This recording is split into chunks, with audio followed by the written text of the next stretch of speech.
Welcome once again here on Regional Radio Sports. We're from the Student Activity Center on the campus of Indiana University in South Bend, Indiana. My name's Paul Country, president and founder of Regional Radio Sports, the much taller guy to my immediate left in the gray, the legendary Scott Cooper, the head coach and the athletic director here at IU South Bend. All right, Coach, it's way past the Scott Cooper show. It's time to take off the AD's hat a little bit. It's time to talk some hoops, so let's hoop it up. First of all, how has practice and the first scrimmage and all the particulars leading up to our current conversation been going for you and the men's basketball team? It's been pretty good. You know, we've the one thing I've really liked about this group is they are really competitive in practice, and every day either group can beat the other group. You know, we play our first team against our second team quite a bit, and that we've had days where our second team's been the better team, and we've had days where our first team's been the better team. But they're really pushing each other, and I like that. That bodes well for what we've got going, because all our best teams have always kind of had that quality. Our first scrimmage, we played Marion, who was young and missing some guys, so we played our younger guys quite a bit in the second half. So it was good to see them get some minutes and kind of see what they were capable of, and we're deeper than I thought we were. So I'm excited. I talked with Kyle Millender earlier in one of our segments here on Media Day, and one of the things that we were talking about was offense and defenses. And one of the things that, just jumping off the stat sheet, he was concerned about the defense. It may have been early on, but the defense, if you're only giving up 71 points a game in a college basketball game, that's pretty good defense. But Kyle also talked about the aspect that, hey, listen, we slowed the ball down because we changed the offense a little bit. So speak to those particular two numbers. Are those numbers, and you're a numbers guy, you're a mathematical savant, in case our audience doesn't know that. Are those numbers important to you in regards to, over the course of 29, 30 games, that, hey, we need to be at 75 a game, or we need to be at 85 a game, or we need to be at 90 a game? Well, give me an idea where you were at, and especially with those defensive numbers, likewise at 71 points a game. Yeah, I don't get too caught up in the total points type of deal, like, we're going to be 75, we're going to be 85 or anything like that, because that's really a product of tempo. Okay. So, if you play faster, you might be a bad offensive team, but you're going to score more because you have more possessions, right? Sure. So to Kyle's point, we played a little slower, last year on the defensive end especially, slowing things down and playing zone, and so that brought our offensive numbers down some too, even though our offense really got better as the year went on. As a matter of fact, I think in the second half of the season, we were the number 2 offense in all of college basketball. So, but we were actually scoring less, again, because of the tempo that we were playing at. So now what we really try to take a look at, the big number is how many points per possession are we scoring. And our goal is always to hold our opponents under 1 point possession. And I don't mean to make the audience glaze over here, but and try to score over 1.1 points each time we have the ball on average. So those are kind of the numbers we're aiming for, and obviously there's a lot more that goes into that. But as terms of a goal, we feel like if we can hit those two numbers, that we're going to be in pretty good shape. Okay, so I know you're a basketball junkie, so you watch games, you listen to sportscasters. I know you listen to the stuff that we do, and I think everybody that is on Regional Sports Network teams would say to you that, hey, listen, we try to provide as much content from a sportscaster's perspective, from free throw shooting percentage to three-point shooting, averages, rebounds. Based upon what you're telling me, that sometimes this stat sheet that is available really is totally meaningless to what we have available to us as sportscasters. But there are some variables that are in the back end of some softwares that you pay more attention to than the casual fan who is watching, listening to the broadcast. Do you understand the relation? Yeah, no, absolutely. And you're seeing some of that start to come into, especially baseball in particular. But, baseball's a little bit easier because everything's measurable, right? Basketball's a little bit more in the gray area there. But you're seeing that kind of come into the public eye a lot more in the last 20 years in baseball, and in basketball to a lesser extent, maybe the last 10 years. They'll talk about it a little bit more, but nobody does a great job of explaining it. And some of that is because you can't just look at the normal box score and see that the counting stats and see those type of things. So as a great example of that is our first really good team here in 2016. If you actually looked at it, like our field defense or our defensive field goal percentage, it wasn't great. but we had a really good defensive team because we turned teams over quite a bit that year. We rebounded really well, and we didn't foul very much. So, those kind of offset our field goal percentage. So if you just looked at the number, we played really fast. We gave up maybe more points because, again, back to that conversation about tempo. But because we were so good at those other three things, we were actually a great defensive team. We gave up 0.95 points per possession or something like that a year, which, again, not something that the average viewer is going to have access to, but unless they're willing to go on a stat sheet and do the math. But for us, it was really valuable information to kind of validate what we were doing at the time. When you look at last year's final season stat sheet, and you're going to say to me, Paul, this is absolutely meaningless because we have 3 freshmen coming in, we have 3 transfers coming in, we're losing some components of our team at positions that are going to be variables. So how much of this, statistically speaking, is really not really worth the paper that it's printed on? Because it all comes down to how my new guys are going to mix and gel, and my chemistry is far more important than any of the other variables that you as a mathematical savant is thinking about. Because I know how you are. I know how your brain works. But this really doesn't mean anything, does it? No. Anytime you're looking back at the past, it's, even if you have the same team from one year to the next, right, the dynamic changes because people have different expectations and they have, different desires for what they want to accomplish in their own individual careers. And then your competition changes, right?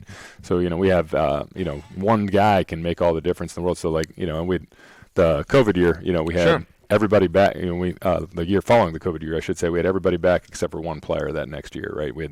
But that one player completely changed the dynamic of our team. So losing Losing Narelle Smith that following year completely changed who we were as a team. We still had a very good team, but we had to reinvent ourselves a little bit based on the guys that were going to be in our rotation and the competition we were playing against and all that stuff. So, we're going to open up against Wright State Lake, who I guess is new, so this isn't a great example. But we're going to play, I think, St. Francis in the second game. They've got a new coach. Sure. They've got a lot of new players. So everything that went into them, plus playing them last year, even though, it's the same 2 teams on paper in some ways, completely different game. It has nothing to do with the last one.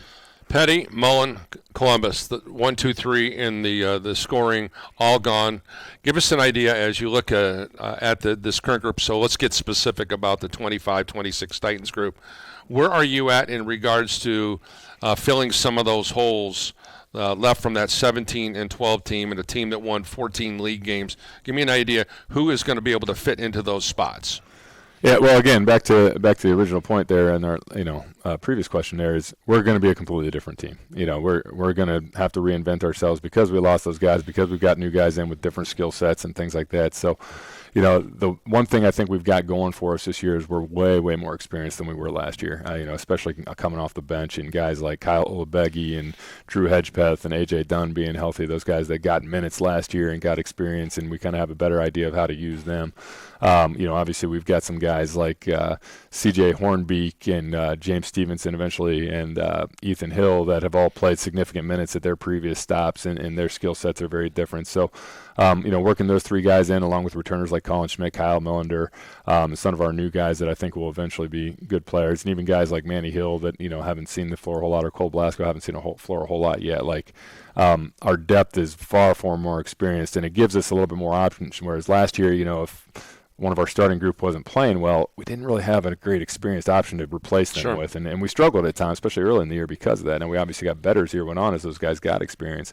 But now we're starting from a point where those guys coming off the bench that are going to be able to, are going to have experience and been in those roles. And now when we go into those tough spots and so-and-so's having a bad day, we're bringing another experienced guy in. And I'm excited about that. And you can kind of see it like in that scrimmage. Like I said, we played our second group quite a bit in the second half of that scrimmage since Marion was missing some guys, and it was really good to see, okay, they started off struggling a little bit as you expect in a scrimmage, but they really adapted quickly and adapted well, and that's good for me to see because that puts us kind of ahead of where we were at last year, even though we lost, 5 really good players, and, the 3 that you mentioned, as well as Deshaun Burnett, who had been in our program a long time, and Sean Brown, who was a great addition for us. The conference league schedule in the Chicagoland Collegiate Athletic Conference, you really don't have any say-so in who you're going to play, where you're going to play, those kind of things rotate in and out. However, you do have a lot of control over your non-league schedule. So talk to me about the mindset you have in putting your non-league schedule together and the importance or, believe it or not, the lack of importance that it has in other than, hey, listen, these is just reps until the big time starts, which is the CCAC. Because if you're going to make a postseason run, you're going to have to win your league or at least finish second or win the postseason tournament. So what say you on the non-league schedule? Yeah, it's an important thing. It certainly matters. And back to that 21-22 team, we got in with an at-large bid that year because we played William Penn, who that year was number one in the country, and I can't remember who else we played that year, but we played a pretty good non-conference schedule. And then obviously we did we won 25 games or whatever. But I think that is so far out of your control to worry about the metrics. Like you go and play that same season. Actually, we played Bethel, who traditionally is very good program. They were not very good that year, and so we're going to play them regardless. This isn't necessarily a great example, but part of the reason we play them is because it is a good game for us, and it helps boost our strength of schedule, and it helps expose us on some things that we need to get better in a year. Well, that year they weren't very good, so none of those things were accomplished in that game. And that by no fault of them. They just had one of those years like we all have at some point. So you have to be a little bit wary of trying to do that. You can go say Cornerstone is traditionally very, very good, but then one injury can completely change a team, or a coaching change like they have at St. Francis this year. You never know what you're getting into with that stuff. So there's too many variables to really worry about that stuff. So what we try to do primarily is get as many home games as we can get, try to stay as close to home as we can get, just because that is one of the advantages of our campus being where we are, is that there are so many teams around here that we can find good competition and not have to go very far. And as we get better, it's tough to get home games. All right, let's fly over the Chicagoland Collegiate Athletic Conference slate. Coach, when you look at this, I don't think you talked about the Bethel across the way. But Holy Cross and IU South Bend's real special. It's just like Grace and Bethel. Both these two teams, these schools have built a really, really nice rivalry within itself. But the league as a whole, with so many changes, even just in the short time that you've been here, and I say that short time, we're talking a decade plus. Give us an idea on establishing great relationships with schools and those kind of rivalries kind of expounding and maybe even exploding, so the fans are thrilled that you're there, and conversely even their fans will come here.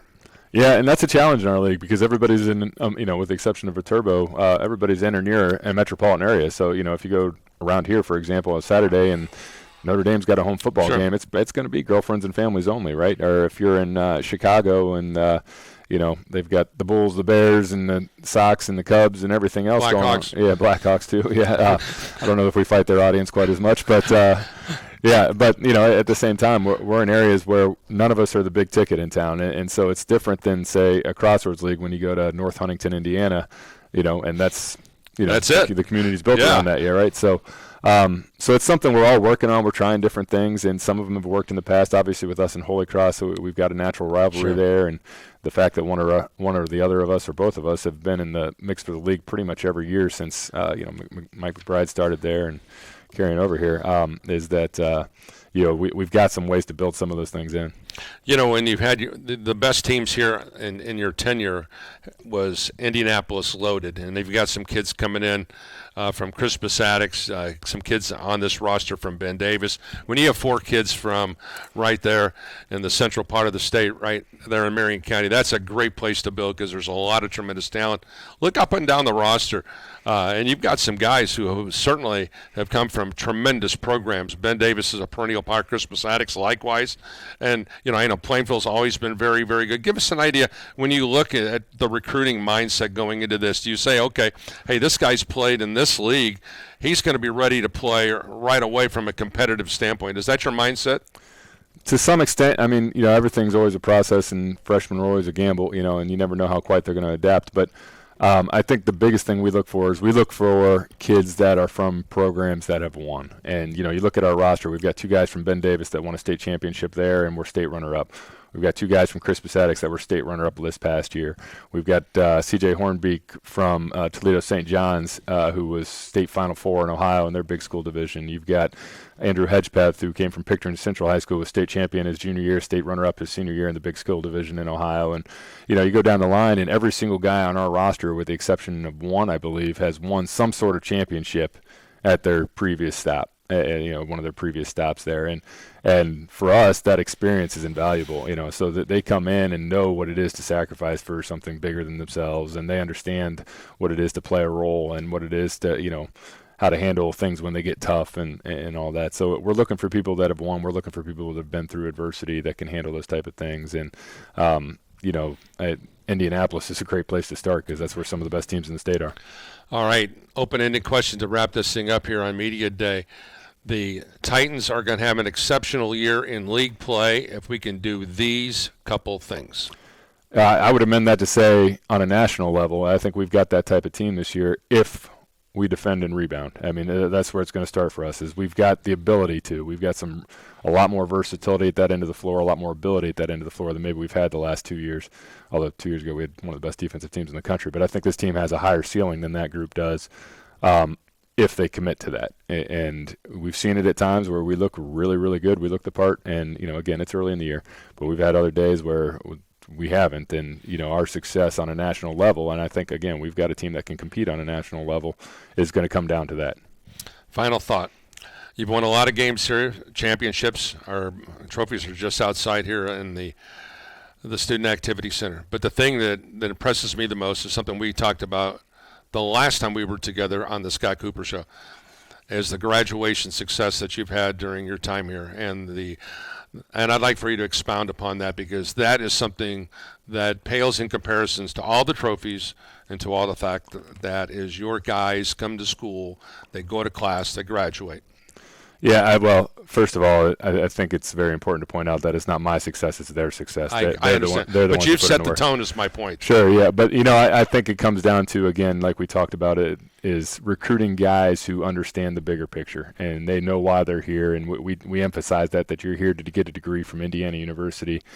But, it comes down to kids that, one, we've got amazing resources here that most schools at our level especially don't have. But two, you've got to have guys that are willing to ask for help when they need it and willing to take advantage of those resources. And we've been very fortunate to be able to find those kids and have those kids that are put in the work. And they come from all different backgrounds and everything, and that you could ask for.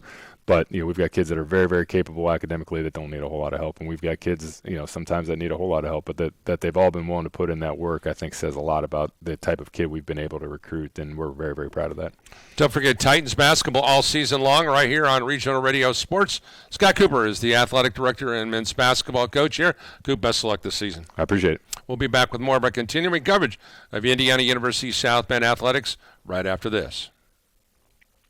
And listen to her now. Man, this is new age stuff. I use that terminology. Yeah. Okay. Yeah. What say you? Well, we have at the end of practice every day we have we call it a circle of positivity. We do it in the locker room now. We used to do it in midcourt. Same thing, and we alternate classes. So freshmen one day, sophomores next, and because we have only one senior, we combine the juniors and the seniors, and then the coaches, and then we have a gratitude day. So, but anyways.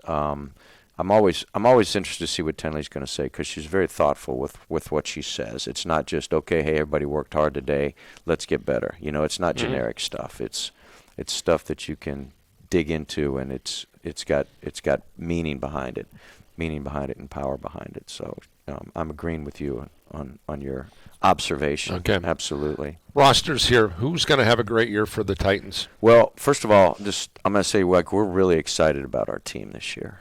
Our three freshmen, so Andrea Benefield, 1,000-point scorer. In high school, Lindsay Arcella, 1,000-point scorer. Ava Grant had put up 36 one day for Center Grove, which is the highest. Those three kids were all in the top 60, and they're all good players. And they have all exceeded my expectations. I knew they were good players. They're better than I thought they were. And I think, talking about last year's group making the jump to be sophomores this year, these three freshmen right here are ahead of where last year's freshmen are, unquestionably. Would you agree with me on that? I would, yeah. Yeah. Mm-hmm. And then the sophomore group now has made, I think, a really large jump from being freshmen to being sophomores. They're brand new this year. So all the freshman stuff that they had last year that needed to, we wished had gone away sooner than it did. Yeah. is out the door now. Yeah. Like they walked in July when we had our little mini camp with a little bit of swagger, and so we're a young group. Tinley's our senior. We've got 3 juniors. Ashley Schramm coming off an ACL. She'll be ready to play at some point. I think that'll really help us because we'll have some size in the post. Porter Barrickman and Lizzie Graham. Those are our 3 juniors.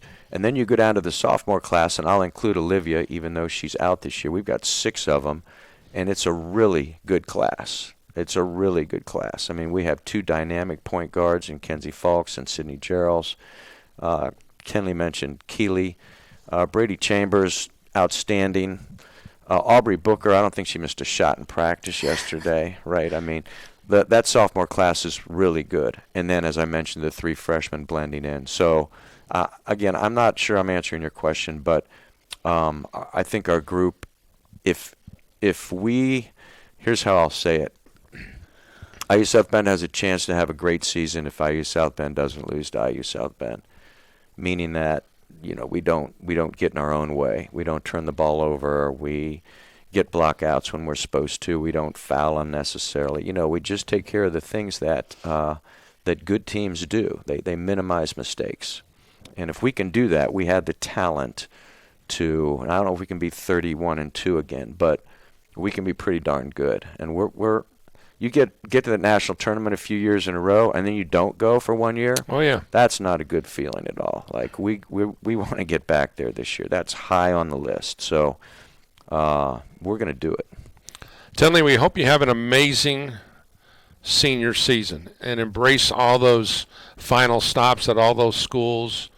Embrace the opportunity. I mean, I'm just going to say hypothetically, you got probably 40 games left maybe in your career. I think that would be really happy for Coach Bruce if this team plays 40 games, because that means you're going to be finishing your career in Sioux City. That would be really neat. It's been awesome to see how much you've grown. Thank you. From my chair, I mean, I'm not at practice every day, so I don't get a chance to see the stuff. But just my interaction with you, it's I know that everybody around you who's played a pivotal role in your life and your development have done a great job, and you've embraced that, and I think that's a great place to be. So congratulations. We hope you have a great year. Thank you.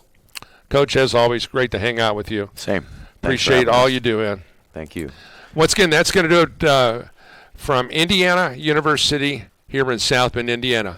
Steve Bruce, Tinley Phelps. We'll be back with more of our continuing coverage of Indiana University South Bend athletics right after this.